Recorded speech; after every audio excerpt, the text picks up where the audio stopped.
Live from New Delhi, you're watching DD India Live, India's voice to the world. I'm Preeti Kaur. Coming up in the next 30 minutes. India's Prime Minister Narendra Modi holds talks with the Sultan of Brunei. Both sides sign a number of agreements. PM to reach Singapore on the second leg of his visit to Southeast Asian nation. A major government shake-up in Ukraine. Foreign Minister Kuleba tenders his resignation. 5 other ministers, including the Deputy Prime Minister and in charge of weapon production, resigns. The US files terrorism charges against 6 Hamas leaders, including its chief Yahya Sinwar, accuses them of orchestrating the 7 October attacks in Israel.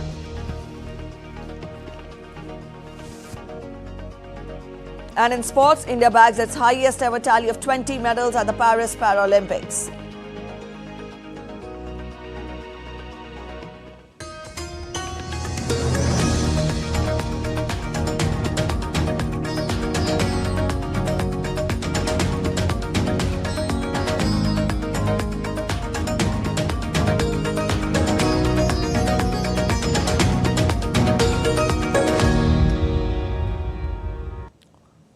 India's Prime Minister Narendra Modi held a meeting with Brunei Sultan Haji Hassan Al Bolkiah on Wednesday and also discussed ways to further cement bilateral ties during the wide-ranging talks.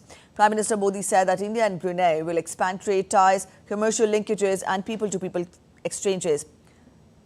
The Sultan Haji Hassan Al Bolkiah and his close family members warmly welcomed Prime Minister at the Istana Nurul Iman. The Istana Nurul Iman is the official residence of the Sultan of Brunei.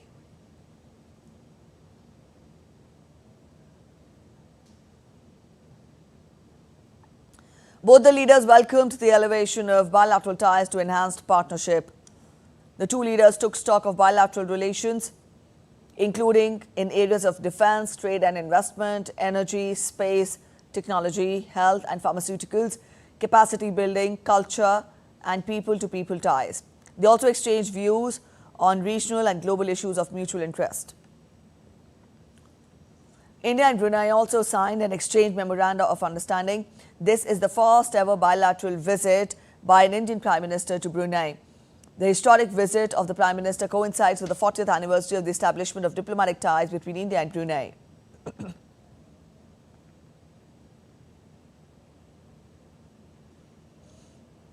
Your Majesty, आपके भावपूर्ण शब्द, गर्मजोशी भरे स्वागत और आतिथ्य सत्कार के लिए मैं आपको और पूरे शाही परिवार का हृदय से आभार व्यक्त करता हूं। सबसे पहले मैं आपको और ब्रुनेई के लोगों को आजादी की 40वीं वर्षगांठ पर 140 करोड़ भारतवासियों की तरफ से हार्दिक बधाई देता हूं। योर मैजेस्टी, हमारे सदियों पुराने सांस्कृतिक संबंध है। हमारी मित्रता का आधार हमारी यह महान सांस्कृतिक परंपरा है। आपके नेतृत्व में हमारे संबंध दिनों दिन प्रगाढ़ होते रहे हैं। 2018 में हमारे गणतंत्र दिवस पर मुख्य अतिथि के रूप में आपकी भारत यात्रा की स्मृतियां आज भी भारत के लोग बहुत गौरव के साथ याद करते हैं। योर मैजेस्टी, मुझे अत्यंत खुशी है कि मुझे अपने तीसरे कार्यकाल की शुरुआत में ही ब्रुनेई की यात्रा करने का और आपसे भविष्य के विषय में चर्चा करने का सौभाग्य मिला है।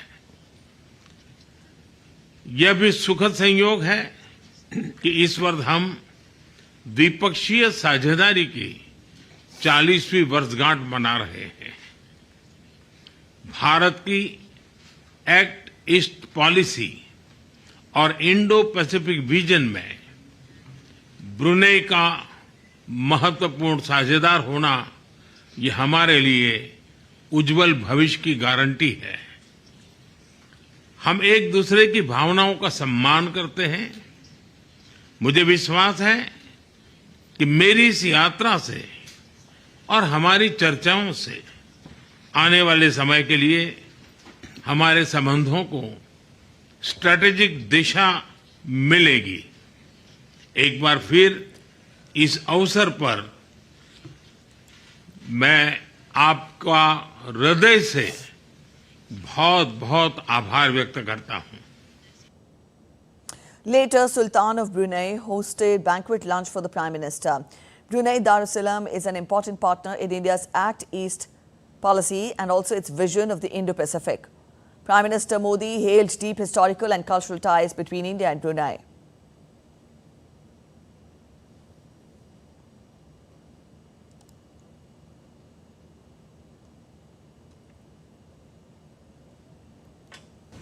Your Majesty, Your Royal Highness, शाही परिवार के सम्मानित सदस्य, एक्सेलेंसीज, देवी और सज्जनों, गर्मजोशी भरे स्वागत और आतिथ्य सत्कार के लिए हिज मैजेस्टी और पूरे शाही परिवार का मैं हृदय से बहुत बहुत आभार व्यक्त करता हूं। भारतीय प्रधानमंत्री की ब्रुनेई की ये पहली द्विपक्षीय यात्रा है, लेकिन यहां मिले अपनेपन ने मुझे दोनों देशों के सदियों पुराने संबंधों का एहसास हर पल हम अनुभव कर रहे हैं। योर मैजेस्टी, इस साल ब्रुनेई की आजादी की 40वीं वर्षगांठ है। आपके नेतृत्व में ब्रुनेई ने परंपरा और निरंतरता के लिए एक महत्वपूर्ण संगम के साथ प्रगति की है। ब्रुनेई के लिए आपका वावासन 2035 विजन सराहनीय है। 140 करोड़ भारतीयों की ओर से मैं आपको और ब्रुनेई के लोगों को बहुत बहुत शुभकामनाएं देता हूं। साथियों, भारत और ब्रुनेई के बीच गहरे ऐतिहासिक और सांस्कृतिक संबंध है। इस साल हम अपने राजनीतिक संबंधों की 40वीं सालगिरह मना रहे हैं। इस अवसर पर हमने निर्णय लिया है कि अपने संबंधों को एनहांस पार्टनरशिप का दर्जा देंगे। हमारी साझेदारी को स्ट्रैटेजिक दिशा देने के लिए हमने सभी पहलुओं पर व्यापक चर्चा की। हम आर्थिक, वैज्ञानिक और रणनीतिक क्षेत्रों में अपने सहयोग को मजबूत करने के लिए प्रतिबद्ध है। The Brunei media prominently covered Indian Prime Minister's visit. A photograph of the Crown Prince at the Brunei International Airport is flashed on the front page of Borneo Bulletin. It covered Prime Minister Modi's visit to Sultan Omar Ali Saifuddin Mosque, an iconic mosque, and shows him sitting next to Minister of Religious Affairs and Health Minister of Brunei Darussalam and being welcomed by members of Indian High Community at the mosque.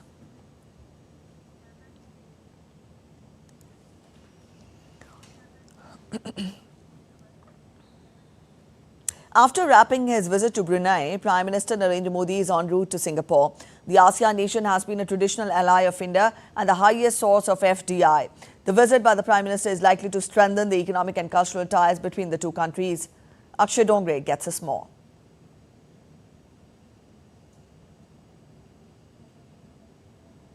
After his first ever state visit to Brunei, Prime Minister Narendra Modi will be visiting Singapore on the 4th of September after a gap of 6 years. This is Prime Minister Modi's 5th visit to Singapore after he assumed office and has enthused the Indian diaspora across the East Asian country. Our foreign policies are improved. That's what I can see, I can feel. People are, other people talking about our country. So I think a lot of positive things are happening. And I'm excited as PM is coming here. And surely will all Indians will celebrate and will welcome him. The visit to Singapore is significant as this is PM Modi's first visit after assuming a third historic term, along with Lawrence Wong assuming the charge of Prime Minister of Singapore this year in the month of May. The bilateral visit is likely to deepen relations between the two nations. It's a very important and a historic visit. It's Prime Minister's fifth visit, as you rightly mentioned. Now, a visit very early on in his third term is really, really historic because Prime Minister Lawrence Wong also has taken office in May, and a meeting between two Prime Ministers very early on in their respective tenures will set the course for our bilateral relationship in the next decade or so. India and Singapore have been traditional allies with shared heritage, history and cultural ties, along with deep economic relations. The impetus given by the Modi government has significantly improved the bond between the two nations. Besides cultural ties, the visit by Prime Minister Modi will focus on futuristic cooperation in areas including digitalization, sustainability, skills, health, connectivity and advanced manufacturing. These include semiconductors and aviation technology. Taken all together, these are likely to give a boost to economic cooperation between the two nations. Certainly, Singapore having a small percentage of Indian and Indian origin people, they make culturally much more share of the noise of Singapore because there's so much of activity that happens which draws a lot of people. And we talk about culture, it's not only classical arts, it is non-classical arts, even the Bollywood, even yoga, even Indian Ayurveda, and all forms of Indian culture. Food is a very big part of it. Indian community is one of the largest and perhaps most important communities of Singapore that has left a permanent mark on the culture of the country. As you can see everywhere, there will always be something that reminds you of India, of Indian heritage that you will find in the country. And while there has always been close cultural and historic ties between the two countries, now amid the changing geopolitical scenario, there is an increasing closer strategic relation between the two countries as well. And to nurture and to strengthen this relationship, Prime Minister Narendra Modi of India is visiting Singapore, where the two countries will aim at significantly enhancing the close ties that the two countries share at this moment. With camera person SP Dubey in Singapore, Akshay Dongre, DD India. You're watching DD India News Hour. We're heading for a short break, but after the break, President Vladimir Putin to attend the 9th Eastern Economic Forum at Vladivostok in Russia's Far East. Donald Trump to plead not guilty to revised indictment. And in Nigeria, at least 81 killed in Nigeria in a suspected Boko Haram attack.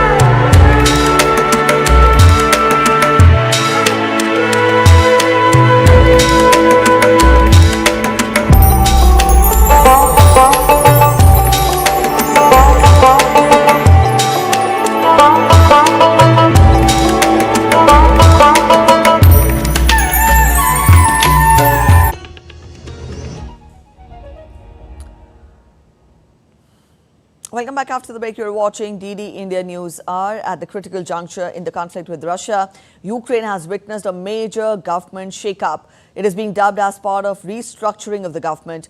Ukraine Foreign Minister Kuleba is the latest to tender his resignation. Other high-profile ministers that resigned include country's arms chief, deputy chief of staff and deputy prime minister. The resignations, which leave over a third of the cabinet vacant, will be considered by the parliament at one of the next plenary sessions. Meanwhile, Zelensky said that the changes were being undertaken to ensure Ukraine had strengthened the government it needed.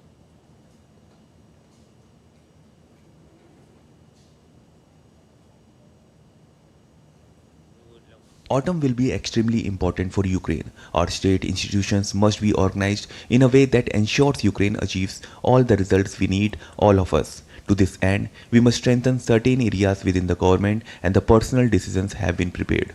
There will also be changes in the office. I also anticipate a different emphasis on certain areas of our foreign and domestic policy.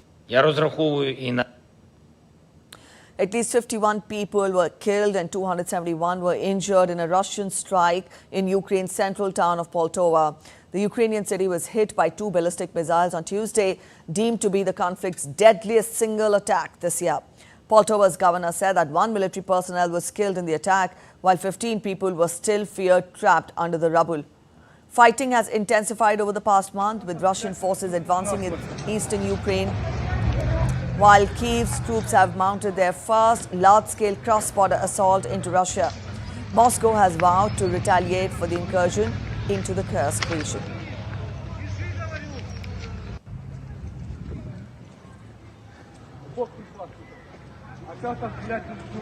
Poland scrambled its aircraft on Wednesday for the third time in 8 days to ensure the safety of its airspace after Russia launched airstrikes on Ukraine. The Russian attack was launched on Ukraine's capital Kyiv and a drone attack on the western city of Lviv, which is not far from the border with Poland. 2 people were killed and at least 19 were injured in Ukraine's Lviv. Several blasts were heard on the outskirts of Kyiv in what sounded like air defense systems in the operation. The whole of Ukraine was under air raid alerts.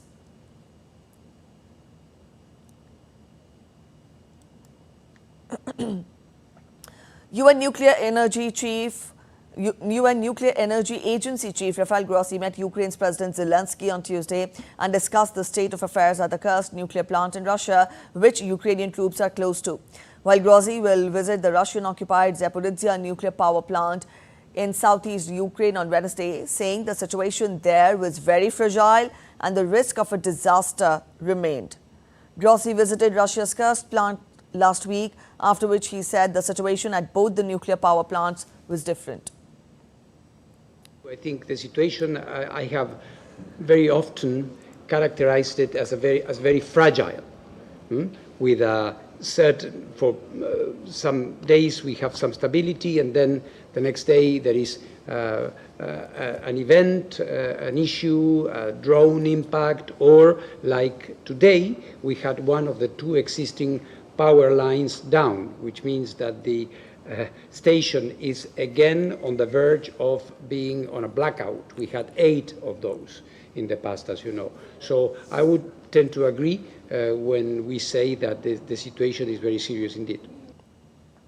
Russia's President Vladimir Putin is back home from Mongolia to attend Russia's Eastern Economic Forum at Vladivostok. The 9th Eastern Economic Forum is set to open on Wednesday. The 2-day forum is being organized under the motto of Far East 2020, combining strengths to create new potential. In his greeting to the event's participants, Putin said over the previous years, the forum has contributed significantly to the development of constructive economic ties between Russia and other countries of the Asia-Pacific region. He said that Russia is open for dialogue with all regional partners on basis of genuine equality, with no place for dictate, strong arm tactics or sanction pressure.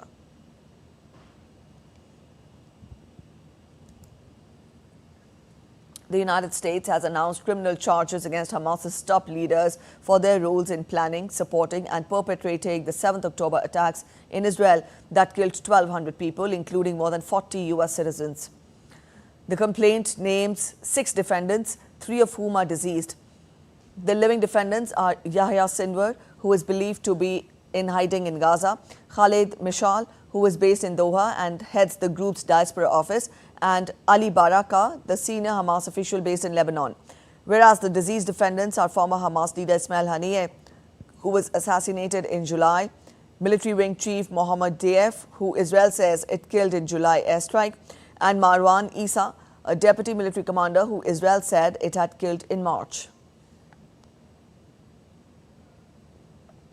U.S. prosecutors brought charges against the 6 men in February and kept the complaint under seal, but decided to go public with the charges after Haniyeh's death.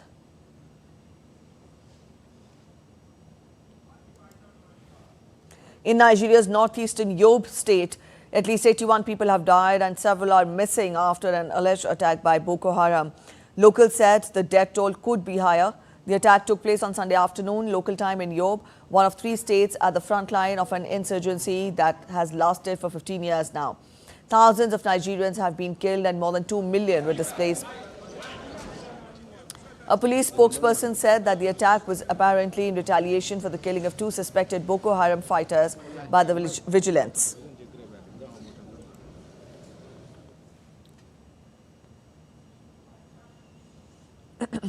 Former US President Donald Trump said in a court filing on Tuesday that he would not plead guilty to criminal charges in a revised indictment accusing him of attempting to overturn his 2020 election defeat.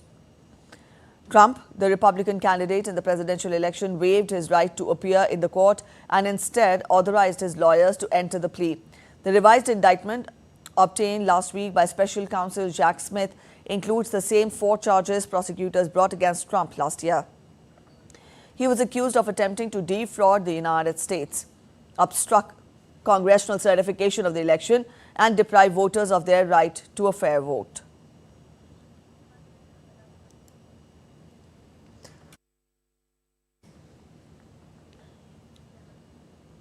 Nepal's Minister for Foreign Affairs, Arzu Rana Dioba, has lauded the role of the civil society for overall development of the country. Addressing a workshop at Lalitpur on Tuesday, Dioba said that civil society has a significant role in playing and transforming Nepal's society through socio-economic development.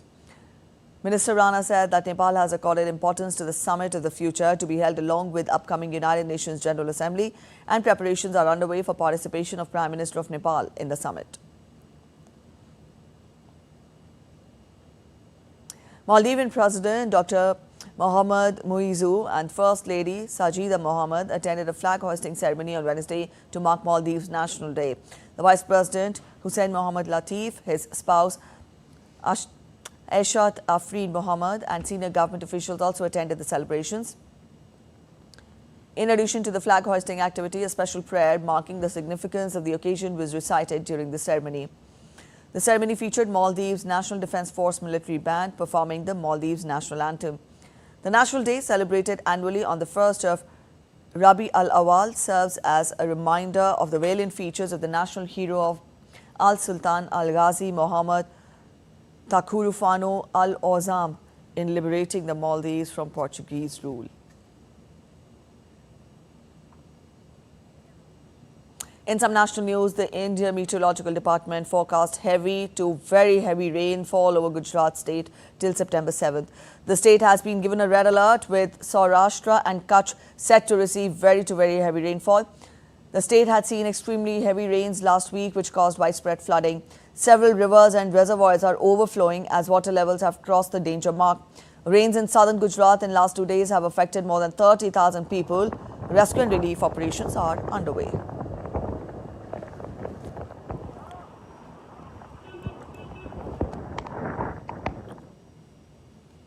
Be it defense or agriculture, India is using drone power in multiple fields, and new use cases are being added each passing day. Now, drones have also entered the quick commerce domain and are proving to be faster as well as more efficient, cost-effective and sustainable than surface transport solutions. Gautam Roy gets us more from India's millennium city, Gurugram.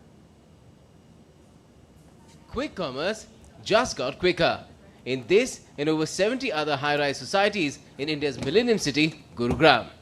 Drone deliveries are being made within minutes from merchants and dark stores to residents by one of India's drone startups, which has multiple logistical offerings for its clients. Its founder says that they have big plans for expansion nationwide, as drones are the future of logistics and transport. They are not only faster, but also more efficient, cost-effective and sustainable. Going the vertical way, utilizing drones saves a lot of distance, saves a lot of cost, and it does also ensures that the speed is there into the whole picture, which on a primary level it solves and ensures that we are able to deliver. Let's take an example that if a shipment is getting delivered in about an hour, we are able to deliver that shipment in 6 to 8 minutes. For the time being, the carrying capacity or payload capacity of logistics drones like these is only 5 to 6 kgs. And they can only be flown till about sundown due to regulatory restrictions. But the possibilities are limitless. Residents of the society where Sky Air has set up its pod for dropping off deliveries, which are then taken to their doorstep, are appreciative of the service. It's first started in our society, Fresco, and it's very good, timely delivered and quite impressive and very fast. There are a lot of places in Gurgaon which which might not be covered by surface logistics. People take very long time to reach to certain places which are the places which are outskirts of the Gurgaon. So this thing can be overcome by the deliveries of drones. Apart from deliveries, drones are also being used in India's cities and rural settings, ranging from policing and surveillance to crop monitoring and spraying. It has applications in multiple fields, ranging from defense to construction and mining. The Indian government's drone policy has given a lift to this fledgling sector, which is fast spreading its wings to fly higher. Gautam Roy, DD India. All right, let's talk of sports now. The Indian para contingent displayed a phenomenal performance on day 6 at Paris Paralympics, taking India to its best ever medal haul of 20, with 4 days still remaining for the games to end. Indian para sprinter Deepti Jivanji bagged the 16th medal for India on day 6 as she won the bronze medal in the women's 400 meters T20 final. The para athlete finished the race in 55.82 seconds.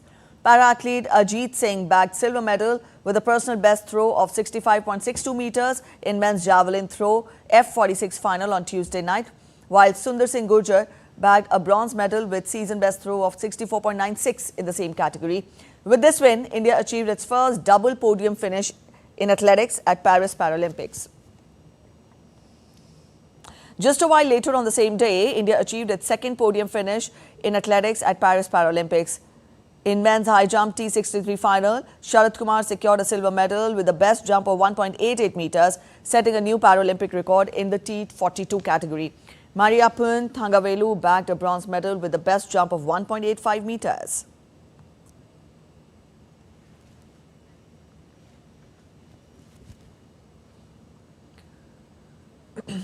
All right, with that, we end this edition of DD India Live, but you can get all the latest news and updates on DD India mobile app. It's available on both Android and iOS platforms, and you can download the respective QR codes on your screens.